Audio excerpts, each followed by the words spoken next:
The New York Giants received some potentially bad news. We're going to talk about what that is and where they go from here. That's coming your way next on the Locked On Giants podcast.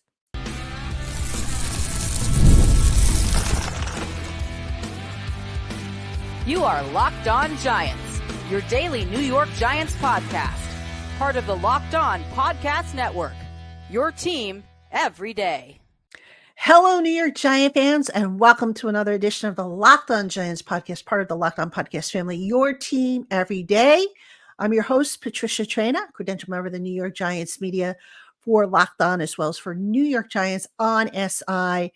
And today's episode of the Locked On Giants podcast is brought to you by our friends over at FanDuel. Place your first $5 bet, and you'll get started with $200 in bonus bets guaranteed. Visit FanDuel.com to get started.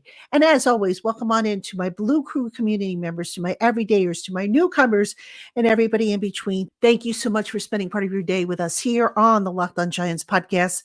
And on today's show, gosh, folks, why can't the Giants have nice things? Really? I mean, the offensive line, which had been a strength of this team this season, some potentially bad news involving left tackle Andrew Thomas. So we're going to talk about that. What's the latest there and where do they go from here? Then in segment 2, speaking of injuries, some thoughts on Malik Nabers, where he needs to be if he is to get back for this weekend's game, and where based on what I'm hearing, what the chances of that happening are. So I'll tell you about that. And then in the final segment, so much has been made about Daniel Jones the last few days. Is time running out on Daniel Jones? I'll get into that in a little bit more detail as well and tell you what my thoughts are there. So that's our agenda for today, but let's get right into it. Andrew Thomas. All right. Now, Andrew Thomas, if you guys remember, a couple years ago, he signed a 5-year, $117.5 million contract. And at the time he signed it, he told reporters that, given his injury history with his ankle and everything, and not knowing, what the future held, he felt that it was the right time to sign the deal. So here we are 2 years later.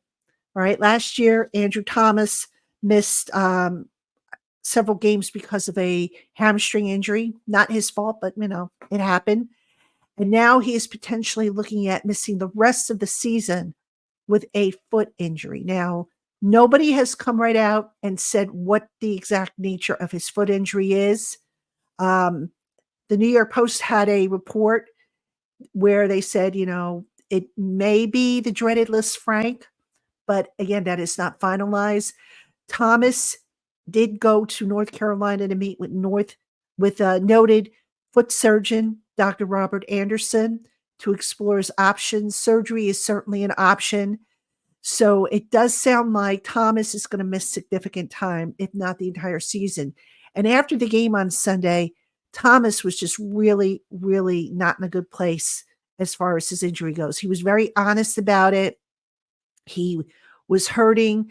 For those wondering, he got hurt during the third quarter on that long scoring drive that the Giants had. I think it was like 16 plays. And he tried to battle through it and just couldn't. So Andrew Thomas, the left tackle of the New York Giants, probably their best offensive lineman, looking at potentially missing the rest of the season. So that being said, what are the Giants' options? They have a couple. All right. So the most likely one, I think, is going to be Joshua Ezeudu at left tackle. Now, a lot of you are probably saying, oh, gosh, there's got to be a better option. Maybe move Jermaine Illuminor over there. I'll talk about that in just a minute. But let me go back to Joshua Ezeudu for a moment. Ezeudu last year was pressed into action when Andrew Thomas suffered his hamstring strain.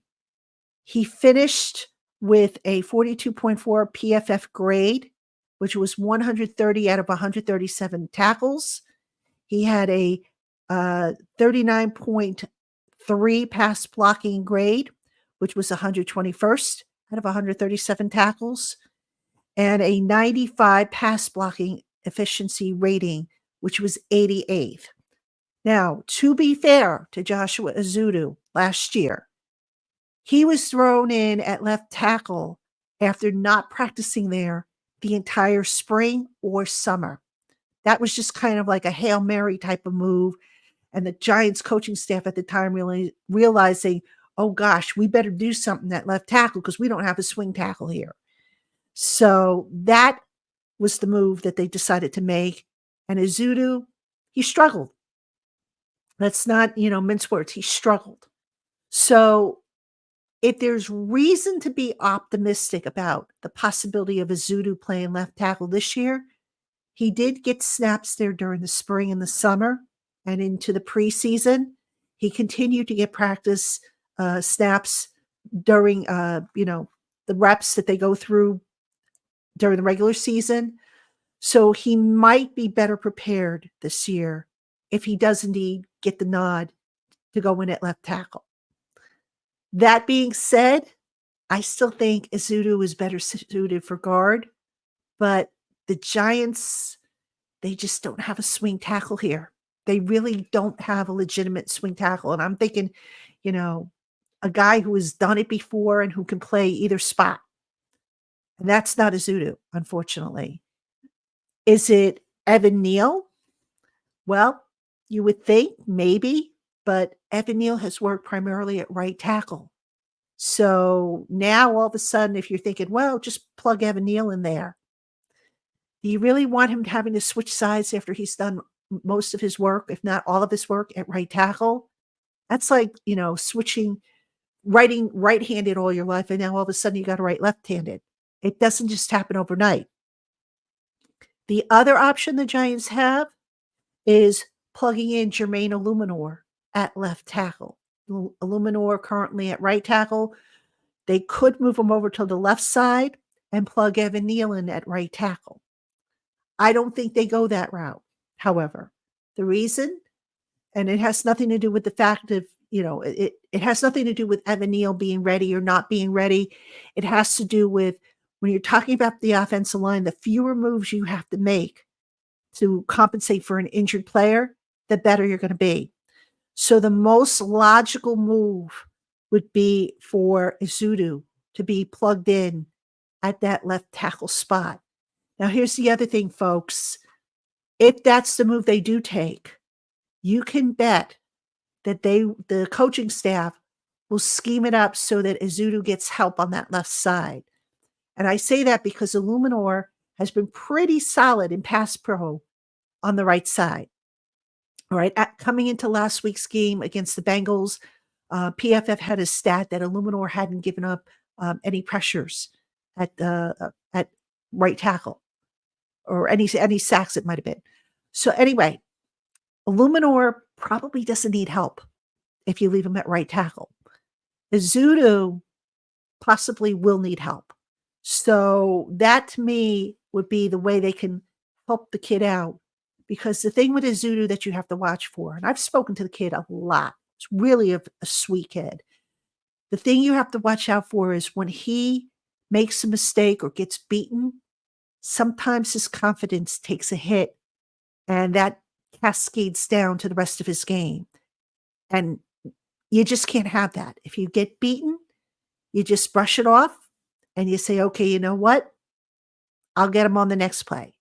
So that would be a concern there. So that's why I think, if they go with Azudu on the left side, which I do believe is going to be the way they go, put help over there, put a tight end over there, or have a running back chip, or do something to make sure that young man, that his confidence is where it needs to be. Because the last thing you want to see is him, lose confidence in himself. And now all of a sudden the quarterback ends up getting killed. You don't want to see that. So we'll see what the Giants decide to do. Brian Dable, to be clear, has not given an official update on what is exactly wrong with Andrew Thomas, but I do expect the old week-to-week statement. We'll find out for sure on Wednesday if it's going to be season ending, as some reports have already said might be the case. But it is a crushing blow for the New York Giants offensive line, which basically all their starters have played every snap together and they played well. On the offensive line has been the least of the problems. And now we're entering uncharted waters with this offensive line that is basically going to be missing its best player for a little bit. So we'll see how it works out, but and just hope for the best. All right, coming up next, what do we need to see from Malik Nabers in practice this week to feel good about the possibility of him being available after 2 weeks? We shall talk about that, ladies and gentlemen, right after this. Hey, Giant fans, when you're hiring for your small business, you want to find the quality professionals that are right for the role. That's why you have to check out LinkedIn Jobs. LinkedIn Jobs has the tools to help you find the right professionals for your team faster and for free. LinkedIn isn't just a job board, they help you hire professionals that you can't find anywhere else, even those who aren't actively searching for a new job, but who might be open to the perfect role. 86% of all small businesses get a qualified candidate within 24 hours when they use LinkedIn. And did you know that LinkedIn is constantly finding ways to make the job process easier? They just launched a feature that helps you write job descriptions, making the process quicker. So go on and find out why 2.5 million small businesses use LinkedIn for hiring by posting your job for free at linkedin.com/LockedOnNFL. Again, that's linkedin.com/LockedOnNFL to post your job for free. Terms and conditions apply. Giant fans, Prize Picks is America's #1 daily fantasy sports app with over 5 million active members. Prize Picks is the only real money daily fantasy platform with an injury insurance policy so that your lineups stay in play even if one of your players gets injured. And now you can win up to 100 times your money on Prize Picks with as little as 4 correct picks. And you can get in on all the action during weekly promotions like Taco Tuesday, when Prize Picks discounts select player projections up to 25% to provide even more value for your lineups. Prize Picks puts its members first, so all withdrawals are fast, safe, and secure. Get all your payouts as soon as within 15 minutes after requesting them. Download the Prize Picks app today and use the promo code LOCKEDONNFL and get $50 instantly when you play $5. That's code LOCKEDONNFL on Prize Picks to get $50 instantly when you play $5. You don't even need to win to receive the $50 bonus as it's guaranteed. Prize Picks, run your game. All right, everybody, welcome back to the Locked On Giants podcast. I'm your host, Patricia Traina. And speaking of injuries, let's talk about Malik Nabers, receiver Malik Nabers, who has now missed 2 games due to a concussion. Now, when we last left Malik Nabers, he had not practiced in 2 weeks since suffering that concussion against the Dallas Cowboys back in week 4. So that would have put him probably in the early stages of the concussion protocol. Now, last week on Wednesday, he tried to do a little bit of activity, which might have pushed him to the next level or the next phase in the protocol. But apparently that didn't pan out that well, and they had to dial him back. So, a few more days have passed. And yes, there was also the Travis Scott concert, which, I wouldn't have gone if I had been him, but I don't know how he was feeling. And I'm not going to pass judgment on the kid. I just wouldn't have gone because it just was a bad look, but I digress. So, what do the Giants need to see this week from Malik Nabers for him to have a chance? First and foremost, he's got to get on the practice field. If he can get on the practice field wearing the red jersey, which signifies non-contact, that's going to be a big, big step in the right direction for him. Now, if he does get on the field, I would expect him to be limited because, again, he has not practiced in 2 weeks. So you cannot expect this young man to come in and now all of a sudden take a full practice workload. It just doesn't happen that way. So if he does get to the latter stages of the protocol and he is in the red jersey and is able to practice and move around well, then there is hope that he will be ready for Sunday against the Philadelphia Eagles. If he does not get on the practice field and is limited to just, working on the side with a trainer, I would say at that point, maybe you stretch it out to Thursday and you hope to get him on the field for, at least Thursday's practice, and then hope that he continues to progress. But I think if it goes to Thursday, now the odds really shrink. So, for the best chance of him being on the field Sunday, he's gotta get on the field Wednesday, and he's gotta, go through a non-contact practice and not have any setbacks. That's what they've gotta look out for. Now, again, last week, they tried to move him along in the protocol, and they had to dial him back because apparently, without saying it, there was probably some kind of setback that necessitated dialing him back. Even if Neighbors is fully cleared to go by Sunday, and let's hope he is, because if ever there was a time they missed him, it was certainly last week. You noticed it. Um, I don't know that he would necessarily get a full workload. He might be on a pitch count because obviously that concussion that he suffered was pretty nasty, considering how long it's taking for him to get back on the field. Now, again, a lot of you have said to me, well, he was at the Travis Scott concerts. What's up with that? And I believe he went to that concert. If I'm not mistaken, I think he had sunglasses on and wore them. At least that's what was reported. I wasn't there, obviously, to see, but he had sunglasses on, which, you would think would help with the lights. But anyway, the point being with that is, you know, I don't know whether he was cleared or if he had to get medical clearance to go to that. I will say this, it was a bad look because if you're not well enough to practice and do your job, but you're well enough to go to a concert, that's kind of like, that's like saying, "Oh, I'm not well enough to go to work, but hey, I'm going to that big party or that big concert." It's just not a good look. And, it's done. I'm not going to, harp on it. He's a grown man. He made his decisions.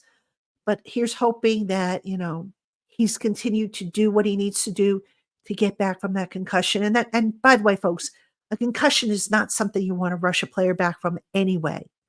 I know there's a sense of urgency that you want to see him back on the field, but you don't want to rush him back because you don't want to have him experience a relapse of any of the symptoms.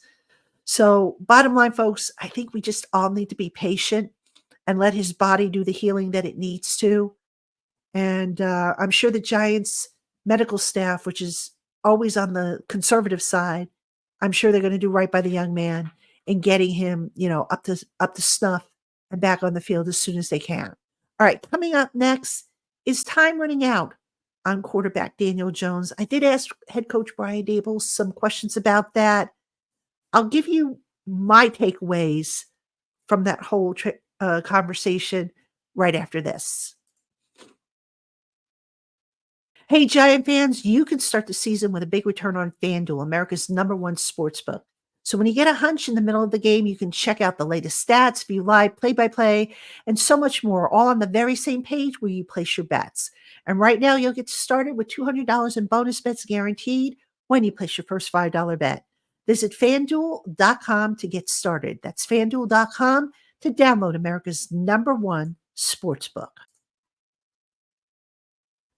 All right, everybody, welcome back to the Locked On Giants podcast. I'm Patricia Traina, and don't forget, coming up tomorrow, it is the Crossover Thursday show. Locked On Eagles co-host Gino Camilleri and I will mix it up, talk about this weekend's game, the return of Saquon Barkley to MetLife Stadium, and can the Giants take advantage of what has basically been a turnover-prone Jalen Hurts? I mean, Jalen Hurts is just not playing well. So you want to talk about, buyer's remorse? You wonder if maybe there's a little bit there on the part of the Eagles. And speaking of buyer's remorse, let's talk about the New York Giants quarterback, Daniel Jones. All right, so let's talk about Daniel Jones. And I gave this some more thoughts. I actually wrote an article for New York Giants on SI about, is time running out on Daniel Jones? And I really don't like to, do this because it's reading between the lines. And a lot of times when you do that, you could be wrong. But you almost get the impression that, Brian Dable is getting fed up with him. And I say that because, you know, I asked Brian Dable on Monday, I said, how do you handle Daniel Jones and get him to be more consistent? And his answer was basically you just keep on talking and teaching and, communicating and doing all this stuff. And what he didn't say was, and you hope it sinks in. Now, look, Daniel Jones, as we all know, is in his sixth season. And at this point, you got to think that he is what he is. And all the teaching and all the talking in the world just isn't going to change things. It's almost like, you sit the guy down and you say, okay, on this play, you do X, Y, and Z. And then he goes out on the field and maybe the environment for X, Y, and Z to occur doesn't happen. And now you've got to improvise. Well, folks, improvising is not Daniel Jones's strength. Never has been, never will be, because that requires a quicker processing time. So, what do the Giants do? Well, I still say they're not pulling the plug on Daniel Jones until at least after the bye week. I think they're going to stick with him and hope that maybe something clicks. Although I have my doubts. After all this time, if it hasn't clicked by now, I'm not so sure it's going to click in the next several weeks. But the injury guarantee continues to loom large over this team. And for those who, a couple of you wrote in and said, well, what's the injury guarantee? If Daniel Jones cannot pass a physical next spring as a result of an injury that he suffers this year, the Giants will owe him $23 million, regardless if he's on the team. That's a big chunk of change. And at some point, you've got to take that into consideration and say, look, if we're not winning, and if this team continues to drop games, at some point you just got to say, look, much as it pains us, we might as well just go to Drew Lock or Tommy DeVito and see what we got here. Sort of like what the Raiders did a couple years ago with Derek Carr. Sort of like what the Broncos did with Russell Wilson, right? If you've got an injury guarantee, you cannot keep putting the guy out there. Now, Brian Dable, maybe he feels that of the three quarterbacks, maybe Daniel gives him the best chance to win. I don't know. But at some point, and look, I know the quarterback doesn't win or lose games by himself, that it is a team sport. But at some point, you need the quarterback to step up and make the big plays that this one hasn't necessarily been making on a consistent basis. So, with Daniel Jones, I think that question about what to do with him is coming up a lot sooner than later. And it's going to be interesting to see what the Giants do with that decision. Do they sit him and play Drew Lock and take their chances with Drew Lock, or Tommy DeVito for that matter? I mean, look, Tommy DeVito proved last year that he was able to win. All right. And that was behind an offensive line that wasn't very good. Drew Lock, he's proven that he can win some games too. So assuming that, and I know it's dangerous, but assuming that Andrew Thomas is the only offensive lineman that you're missing and the rest of the line stays intact, it's a better line than what the Giants had last year. So why not? If you want to be relevant, if you want to win games, why not make the switch if Daniel Jones isn't getting it done? And I get it. The receivers have to catch the ball. I get it. The running backs, they've got to do their part. But the quarterback can't be overshooting guys or underthrowing guys. The quarterback can't be missing reads that on wide open receivers. He can't be, making stupid decisions. I mean, who could tell me the last time Daniel Jones made a big play backpedaling and throwing the ball, heaving the ball upwards? And yeah, I know his arm got hit, but it was a stupid decision. All right. It just seems like, Daniel Jones teases you with good things and then he goes right back to doing things that make you shake your head. And if this team wants to go to the next level, they got to get more consistent quarterback play. and they're going to have to make a decision whether they want to continue to roll with Daniel Jones and expose that injury guarantee, given the guy's history, or do they protect themselves and say, that's it? And considering that Joe Shane in the Hard Knocks series talked about protecting the organization, you would think that if it's determined that Daniel Jones just isn't it, and the Giants are out of any kind of meaningful football, you would think the Giants would make the right decision. And we all know what that is. All right, Giant fans, that is going to do it for this edition of the Locked On Giants podcast. As always, thank you for tuning in. Don't forget, tomorrow, Crossover Thursday with Gino Camilleri, co-host of Locked On Eagles, and I will see you then.